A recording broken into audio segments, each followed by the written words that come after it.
Heidi, sei in Zukunft vorsichtiger. Das ist lieb von dir, Clara. Ich bin Heidi und bin 16 Jahre alt. Wieso kann ich nicht wie Clara sein? Peter! Warte, Clara! Es ist, als wäre sie mir immer einen Schritt voraus.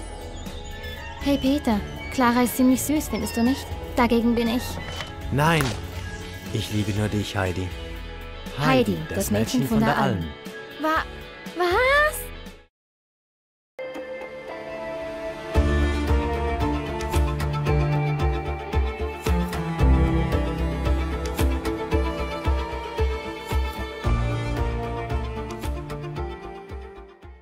Herzlich willkommen zu einer neuen Sendung von Frautastisch, ein Format von Kultur. Fantastisch ist, dass ich heute Vreni Kölbener interviewen darf. Ihr habt sie vorher gehört in diesem Kurztrailer. Vreni, du bist 32, bist aus dem Appenzellerland, kommst aus einer grossen Familie mit 6 Geschwistern. Du bist Veganerin und machst gerade eine Ausbildung zur Schauspielerin. Davor hast du noch zig andere Ausbildungen gemacht. Und auf deiner Homepage steht über mich: verletzlich, jugendlich, direkt, quirlig, wandelbar, witzig, wolkig, lieblich, warm, variantenreich. Bist du das? Sali Julia zuerst einmal. Ja, das beschreibt meine Stimme. Also meine Stimme, wenn ein anderer die hört, oder das haben wir in der Schule auch gemacht, dann hören die das daraus raus. Ja, das gehört auch ein bisschen zu meiner Art. Ich kann aber auch sehr, sehr tiefgründig sein und über ganz, ganz andere Themen reden, wie Spiritualität und halt so die Themen, die mich beschäftigen. Vor allem auch Ernährung, Sport. Mhm. Ja. Es ist jetzt spannend, wenn ich jetzt mich an den Trailer erinnere, dann muss ich sagen, deine Stimme tönt absolut anders. Die hätte ich jetzt nicht gekannt. Ist das der Dialekt oder dort hast du ja Hochdeutsch geredet? Ja, also so wie viele von euch jetzt gerade rausgehört haben, ich komme aus dem Appenzell, tatsächlich Appenzell. Es ist nicht nur so, wie sie es gesagt hat, sondern es ist wirklich so. Der Appenzeller Dialekt tönt halt eher ein bisschen rauch. So, und das sind so Leute, die den Wind so von der Tonart her. Und im Hochdeutschen klingt halt meine Stimme ganz anders. Einfach so ein bisschen feiner. Feiner, ja. Weiblicher, hat jetzt mein genau. gesagt. Ja, genau. Und fühlst du dich dann auch wirklich feiner in dem Moment, wo du so redest? Tatsächlich ja. Also, obwohl mir der Dialekt eher gegeben ist, als in eine Rolle reinkommen, fühle ich mich einfach im Hochdeutschen viel wohler, lustigerweise, weil es einfach so eine mehr Weiblichkeit auch mehr gibt. Und ich liebe halt Sprache. Also, ich bin total auf die Sprache. Also, dann bist du wie soll ich das verstehen? Bist du nicht ganz die, wenn du so redest wie jetzt? Mal eben eigentlich schon. Und gleich? Mal und gleich ist Sound einfach nochmal eine Variante von mir. Und die Kunst von mir, oder was ich lernen darf, das hat jetzt auch der Ausbildner gemerkt, die Feinheit im Hochdeutschen überzunehmen ins Appenzeller. Weil jetzt töne ich ja beispielsweise schon wieder viel feiner. Ja, das stimmt. Die Appenzeller haben noch mehr Ruhe dahinter. Sie können dann vom Rachenhörner her, wo sie dann einmal schwätzen. Ja. Und das tue ich für mich lernen, um einfach ein bisschen mehr Feinheit reinzugeben. Ja, in die Stimme. Du bist in einer 9-köpfigen Familie gross geworden, als älteste von 7 Kindern. Ja. Wie hat dich das geprägt? Ui, sehr. Also ich musste auch einfach vielfach vorausgehen oder müssen vorausgehen. Ich musste relativ schnell erwachsen werden, weil in der Familie natürlich verschiedenste Fälle gesehen sind, wie halt eben Krankheit und auch Alkohol. Und ich bin dann zusätzlich zu all dem noch in der Schule gemobbt worden und ich musste dann einfach und helfen auf dem Hof. Also meine Eltern sind Bauern und habe recht schnell einfach gemerkt, hey, Kind sein ist für mich in diesem Alter nicht so möglich gewesen und habe es dafür jetzt umso schöner. Ja.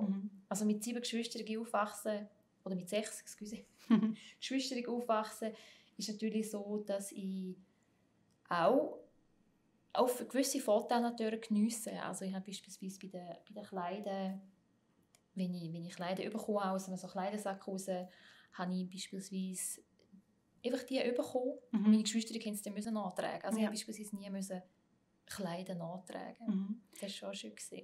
Ja. Bist denn du ein bisschen eine Chefin in der Familie, von den Geschwistern, weil du die Älteste warst, oder nicht? Ja, also sie haben wirklich zu mir aufgeschaut auch, und ich bin ein gewisses Vorbild bin ich schon auch gewesen, ja. Nur konnte ich halt dem nie gross nachgehen, weil ich ja selber meine Probleme hatte und bei meiner Welt gesehen und habe meinen Struggle gehabt als Teenager. Und ja, natürlich, also von Selbstliebe fange ich da gar nicht an, weil ich habe mich dort mal absolut null geliebt. Also Ja. Das ist, ja. Aber dort hast du, glaube ich, einen rechten Prozess gemacht und dich verändert. Ja, also dann auch nachher, als ich ausgezogen bin von daheim und gemerkt habe, hey, da in dieser Welt draussen ist noch viel, viel mehr als jetzt irgendwie da die 4 Wände, die ich kenne. Ja, und wann bist du denn ausgezogen? Wie alt bist du? Ich war 21 gewesen. Ist das nach der Lehre oder? Ja. Ein Jahr nach der Lehre bin ich ausgezogen, Okay. weil ich mir einfach gesagt habe, okay, ich muss da raus. Auch weil ich es mit den Eltern nicht gerade zum Besten hatte. Und es war das Beste gewesen. Ja. Es war wirklich das Beste gewesen. Also heute hast du es wieder besser Ja. oder gut. Und, Also aber damals ist es damals richtig. ist einfach, das ist jetzt eben 11. Nein, warte jetzt. 2011 ist es gewesen. Ja, ist jetzt Ja. 12 Jahre her. Ja. Ja. Du hast ja zuerst eine Hundeskommune-Ausbildung im Coop als Verkäuferin gemacht, gell? Ja. Das erinnert mich gerade an Chris Imhof von Kultur. Nur hat es den beim Migros gemacht und nicht beim Coop, also bei der Konkurrenz. Ja.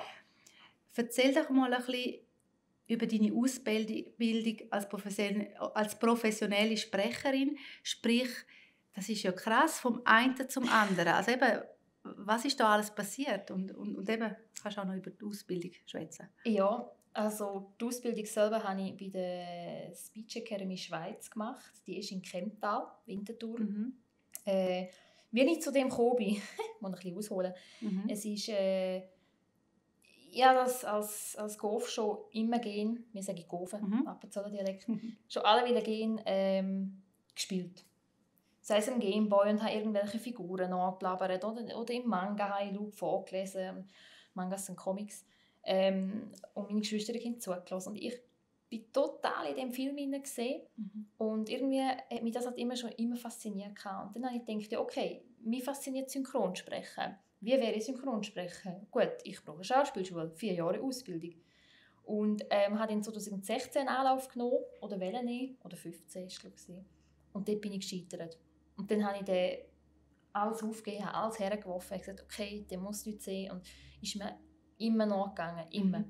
2019 hat mir eine Kollegin darauf angesprochen und gesagt, hey, deine Stimme, mach was, sie tönt so geil. Und da ist es wieder losgegangen. Und da habe ich gewusst, jetzt muss ich es angehen. Und ja, ich bin dann recht schnell auf die Speech Academy gekommen, durch eine Kollegin, die Schauspielerin ist, die habe ich kennengelernt an einem Statistenset. Also ich durfte dort Statistin spielen und dort habe ich die angetroffen und gesagt, geh doch mal dorthin, probier es doch dort, weil dann musst du keine Schauspielschule machen. Und ich so, cool, ja, mal geschrieben und habe im Sinn gehabt, zum 2020 im August anfangen und die dann aber schon gesagt, so mega freundlich, cool, wir tragen dich für den März ein, du bist gerade dabei. Und ich so, wow, okay, ja, dann ist es halt März, dann ist es halt nicht August. Und so bin ich gekommen. Und was hast du dort gelernt? Ja, querbeet. Also da geht es über Kommentar, Hörspiel, Hörbücher, TV-Werbung, Radio-Werbung. Ja, und das ist viel Praxis oder auch Theorie und da musst du lernen wie verrückt? Oder? Also der Marketing-Workshop, also Eigenwerbung, Eigenmarketing in dem Sinn, da haben wir gelernt mit Theorie. Ja. Was ich uns sagen kann, was kann ich machen. Und dann ist viel Praxis halt. Ja. Auch viel Text bearbeiten, wir tun den Text bearbeiten und dann einfach los ins Studio und in die Gruppenworkshops und in den Gruppencoachings und in den Workshops haben wir sie separat gehabt. Und natürlich pro Monat ein Einzelcoaching in dem ganzen Jahr. Die Ausbildung geht ein Jahr, nebenberuflich, die ich machen kann. Ja. Und dann hast du irgendwie einen Abschluss oder ist es einfach, wenn du es absolviert hast? Abgeschlossen wird es mit einer Abschlussprüfung und dann, also das sind dann 3 Experten dort und die dann quasi eruieren, habe ich jetzt die Prüfung bestanden, also ich muss mich auch vorbereiten, 40 Minuten Vorbereitungszeit, nachher 40 Minuten Prüfung, wo ich dann Radiowerbung, glaube ein Kommentar ist drin und am Schluss noch entweder ein Podcast oder ein Hörbuchausschnitt oder irgend so etwas. Und also wie ist es mit dem Nervösen? Hast du das im Griff? Hast du kein Problem. Lustigerweise, ich bin schon ein bisschen angespannt dorthin gekommen. Mhm. Und nachher ist es gegangen, wie wenn innerlich bei mir im Film abgegangen wäre. Also ich habe den Text gesehen und wie wenn ich den Text gespürt hätte, vor allem den Kommentar. Also ich habe nachher nur noch abgeliefert. Und das Ding ist, wir haben noch selber aus einem Genre raus, ich habe den Synchron gewählt, also einen Part aus einem Synchron, so zum Auflockern, quasi aufnehmen oder nicht reinnehmen.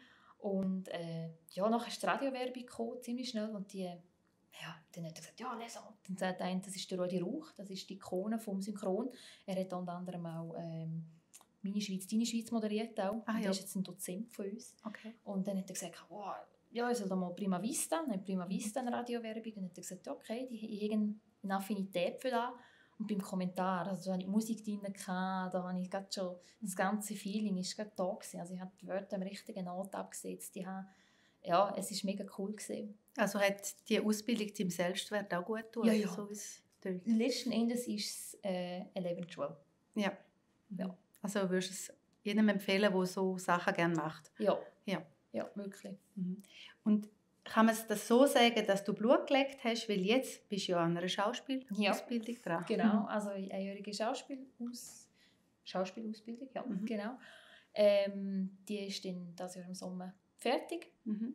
Und ich habe jetzt auch selber ein bisschen Blut geleckt, weil mein Ziel ist natürlich etwas ganz anderes. Ich habe gesagt, ich möchte synchron machen und für das brauche ich natürlich, wie vorher schon gesagt, eine Schauspielschule. Und da hat sich jetzt eben ergeben, dass ich eine jährliche machen kann und nicht 4 Jahre muss auf Spiel sitzen quasi. Ja. Und die kann ich nebenberuflich auch machen, das war mir auch wichtig. Und dann habe ich gesagt, okay, jawohl, das mache ich.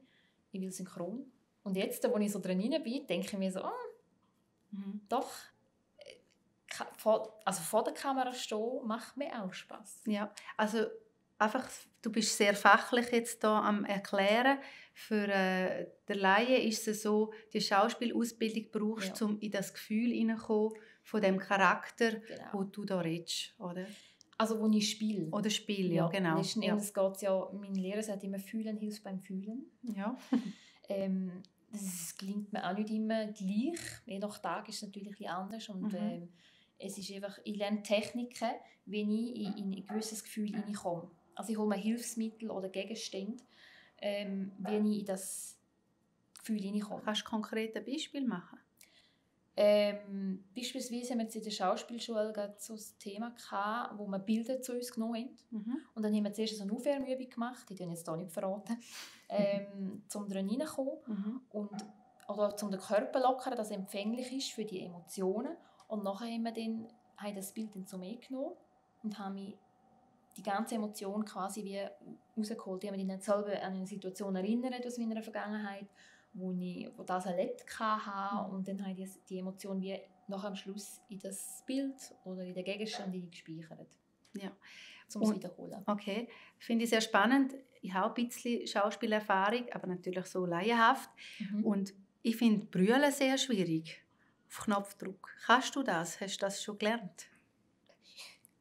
Ja, also manchmal geht es ganz einfach. Und dann gibt es halt wie heute Morgen, wo ich gemerkt habe, so, okay, ich brauche einen Moment. Ja.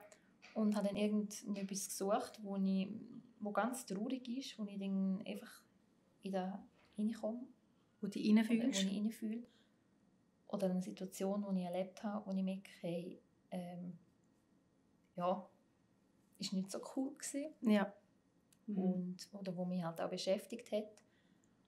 Und es ist sicher immer wieder ein Üben, sage ich jetzt mal so. Ja.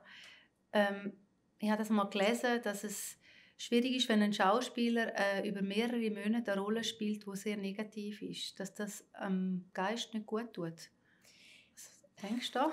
Ja, unser Lehrer sagt immer, stellt euch vor, ihr geht in die Rolle rein, bewusst, ihr wählt das bewusst und tretet nachher auch ganz bewusst wieder aus dieser Rolle raus. Am besten mit Augen geschlossen oder so, jeder macht es ein bisschen anders oder winkt dieser Figur noch zu, dass er wieder selber sind und nicht irgendwie in einer Figur rein. Weil das sind eben, wie du sagst, Schauspieler, die sich dann halt eben halt auch anders antun haben. Genau, Ja, wo nicht so cool ist. Ja. Und wo genau machst du die Ausbildung? Die mache ich auf dem gleichen Areal, wie ich die Speech Academy gemacht habe, auch in Kemptal. Ja. Ich bin beim Valley, Genau. Und du hast gesagt, es geht ein Jahr. Wann schliessest du ab?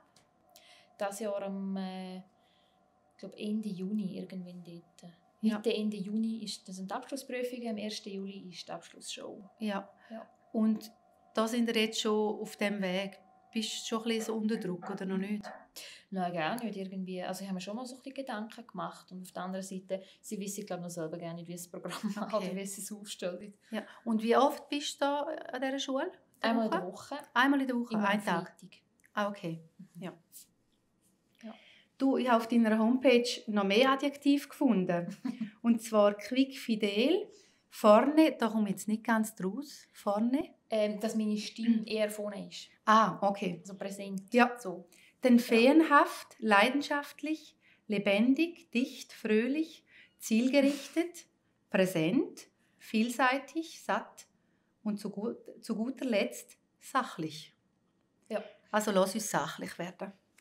Wer ist Vreni, wenn sie gerade auf der Bühne steht oder nicht auf der Bühne steht oder nicht hinter dem Mikrofon? Ja, wie ich auch vorher schon so ein bisschen angedeutet habe, bin ich sehr ein einfühlsamer Mensch. Ich kann sehr, sehr tiefsinnige Gespräche führen, wie ich mit dir auch schon geführt habe.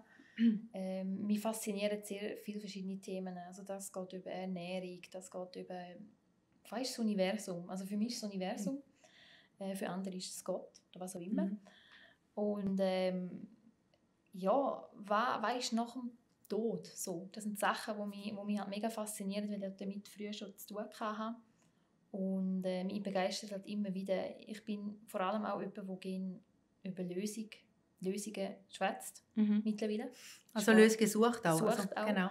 Ja, mittlerweile war es vorher ein bisschen anders. Halt sehr, sehr eben die ganz tiefen Themen. Also wirklich so nicht das Oberflächliche von einem Smalltalk, sondern ich will wirklich wissen, was die Person für Ziele, was sie für Träume, was bewegt die Person. Und für das muss man auch recht offen sein. Ja. Und das bist du. Ja, ja. Ja, genau. Wir haben uns an einem Geburtstag vor etwa 2-3 Wochen kennengelernt, gell? Ja. Das war sehr interessant. Ja, ich weiss, darum sage ich, das Universum schickt mir immer so wieder Leute und Situationen in mein Leben, Ja. wo ich selber manchmal einfach denke, so, hey, danke, ist cool. Sehr schön. Was sind deine Ziele für die nächsten 5 Jahre? Ziele habe ich sehr viel. Ja. Da tue ich jetzt hier so nicht offenlegen, weil das sind so Sachen, die ich jetzt erst einmal so ein bisschen für mich möchte haben und dann sagen lassen, wenn es dann so weit ist. Muss noch ausreifen auch. Ja, auch. Genau. Aber Sachen, ja. Also ein Ziel ist ja hoffentlich auf der Bühne zu stehen oder hinter dem Mikro. Natürlich. Also man dürfte buchen, das ist richtig so, oder? Auch Erklärvideos oder Imagefilme bin ich sehr gerne zu haben. Genau. Ja. Man findet die im Internet unter? Im Internet unter www.frenis-voice.ch oder auf Instagram mit frenis_voice.